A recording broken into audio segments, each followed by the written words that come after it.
అందరికి నమస్తే. రాజకీయం, సినిమా, గమ్మతి ఇచ్చంత్రాలు, వైరల్ అవుతున్న వీడియోలు ఇట్లా తీరు వార్తలతోని మైక్ టీం ముచ్చట్లు తయారుగున్నాయి. చలో సుషేద్దాం పాండి. అందుకంటే మొదలు హెడ్లైన్స్.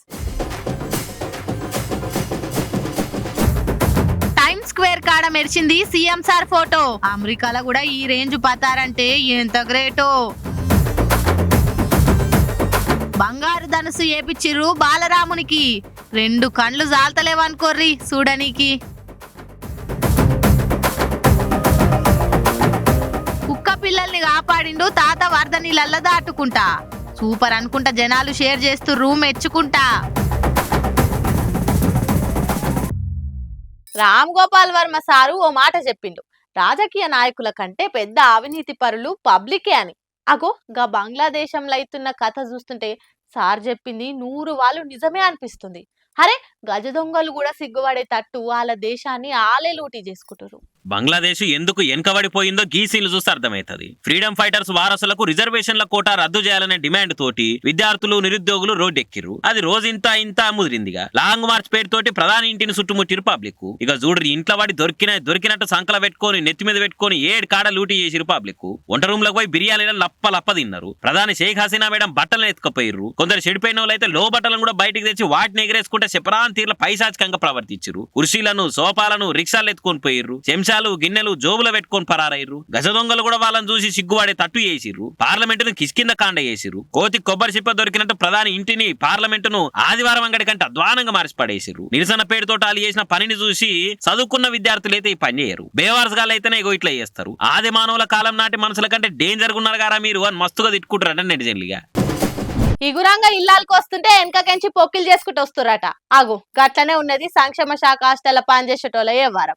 సర్కారేమో పిల్లగాళ్ళను మంచిగా చూసుకోవాలి, చక్కటి తిండి పెట్టాలని చెప్తుంటే ప్రిన్సిపాళ్ళు, వార్డెన్లు, ఎన్వోలు పిల్లగాళ్ళని ఆకలికి చంపి పుచ్చిపోయింది పాసిపోయింది పెట్టి దావకాన్ల పాలు చేస్తున్నారు. మంచి తిండి పెడితే పిల్లగాళ్ళు ఏడారోగ్యంగా ఉంటారో ఏమో అనుకున్నారో గాని పురుగులన్నము, నీళ్ల సారు, బల్లులు పడ్డ చట్నీలు, పిల్లులు దాగిన పాలు పోసి పసిపిల్లగాళ్ళని మంచిగా చూసుకుంటున్నారు హాస్టల్లో పనిచేసేటోళ్ళు. పురుగులు పట్టిన అన్నము, కూలిపోయిన కూరలతో తింటే పిల్లగాళ్ళు బలంగా ఉంటారని అనుకుంటారో ఏందో మరి. లేకుట్టేంది నిత్యం ఫుడ్ పాయిజన్లతో హాస్టల్లో చదివే పిల్లగాలు దావకాన్ల పాలవుతున్నారు. ఈ నాగర్ కర్నూలు జిల్లా పెంట్లవల్లి కస్తూర్బా గాంధీ హాస్టల్లో 30 మంది పిల్లగాలు ఫుడ్ పాయిజన్ అయి దావకాన్ల పడ్డారు. కుళ్ళిన కూరగాయలతోటి భోజనం పెడుతుర్రు. గిదేం తిండి మేడం ఎట్లా తినమంటుర్రు అని అడిగితే ఎస్ఓ మేడం గిన్నెతో కొట్టిందని కొట్టి ఏడుచుకుంటా చెప్తున్నారు. పాపం పిల్లలు ఏడుపు చూసిన వీళ్ళకి మనసు మారతలేదా? ఓసారి లీడర్లు పెద్ద ఆఫీసర్లు హాస్టల్ చెక్కింగ్ పోరి. ఒకప్పుడు తెలంగాణ హాస్టల్స్ లో సీట్లే దొరకపోయేది. అసొంటిది ఇప్పుడు అందులో చదివేటోళ్ళే బయటకు వస్తామనే తట్ట అవుతున్నది. జర మంత్రి సార్లు గట్టిగా నజరేరి పిల్లగాలు గోసపడుతున్నారు అనుకోబట్టిరు. నిచ్చేసొంటి ముచ్చట్లు చూస్తున్న కామన్ పబ్లిక్.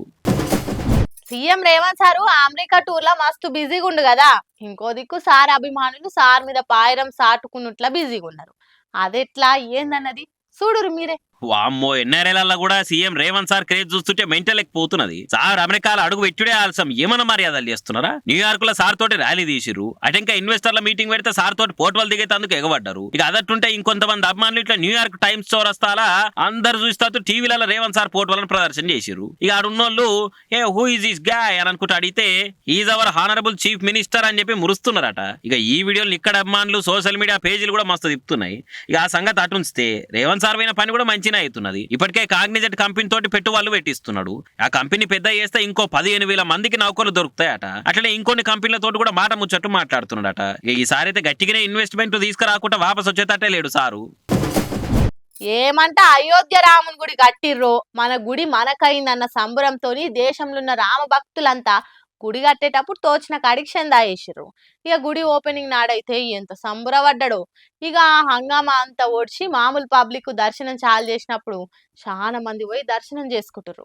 ఇప్పుడు ఇదంతా ఎందుకు చెప్తున్నానంటే అయోధ్య సాక్షాత్తు ఆ బాలరాముడు పుట్టి పెరిగిన జాగా. ఇన్నొద్దులో ఆయన పుట్టిన జాగల్నే గుడి కట్టాలి అని కొట్లాడి మొత్తానికైతే సాధించినాం. మన గుడి మనకైనప్పుడు ఆ దేవునికి మన చేతుల కలిగిందల్లా సమర్పించాలి కదా. గట్లనే హైదరాబాద్ ఉండే ఓ భక్తుడు 1 కేజీ బంగారం 30 కేజీల వెండితోని కాకినాడ జిల్లా తునిలా ఈ ధనసు బాణం తయారు చేపించిండు. ఇక బాలరాముని తానికి పోయే ముందు భక్తులందరికి చూడనీకే షాటింపేస్తే గిట్ల మందంతా జాతరలకు వచ్చినట్టు వచ్చి నిమ్మలంగా మొక్కి దర్శనం చేసుకొని పోతుర్రు. అయోధ్య పోయి ఆ దేవుని చూసే అదృష్టం ఎన్నటికొస్తుందో గాని కనీసం ఆయనకు పంపే కానుకలనైనా మొక్కి దర్శనం చేసుకుందామని ముచ్చటేరికైన చుట్టుపొడతోళ్ళంతా వచ్చిపోతుర్రు. కొందరేమో ఆ చేపిచ్చినైనా కడుపు సల్లగుండా గిట్లనైనా మాకు ఆ దేవుని దర్శనం దక్కింది, ఏ జన్మల చేసుకున్న పుణ్యమో, దేవుని చేతిలో పెట్టాల్సిన ధనుసుబాణము మనం ఇలా చేతులతో ముట్టుకునే అదృష్టం వచ్చింది అనుకుంటా మురుస్తుర్రు. ఇక మంచి ముహూర్తం చూసుకొని అయోధ్య పోయి సమర్పిస్తారట. మీరు కూడా ఎవరన్నా ఆ చుట్టుపొడుతుంటే పోయి దర్శనం చేసుకొని రర్రి.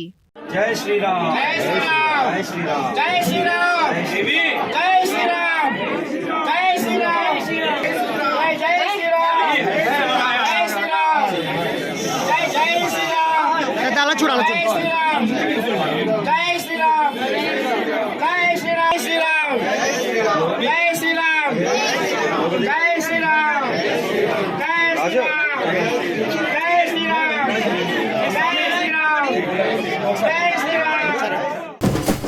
ఈ వానలకు వరదలకు మనం బతుకుడే కష్టం ఉందంటే ఇంకా రోడ్ల మీద పోయే నోర్లేని జీవాలను ఎవరు పట్టించుకునేటట్టున్నారు చెప్పురి.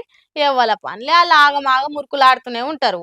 వరదలు వచ్చి కొట్టుకుపోతుంటే మనం బాగున్నామా, మనం ఇంటోళ్ళు మంచిగా ఉన్నారా అని ఎవ్వలదాలు చూసుకునే గీ దినాలల్లా గీ తాతను చూడురి. ఆయనకి ఏమైనా సరే గాని ఒక్క కుక్క పిల్లకు కూడా ఏం కాకుండా ఆ నీళ్ళల్లో పడి వీటిని మోసుకొస్తుండు.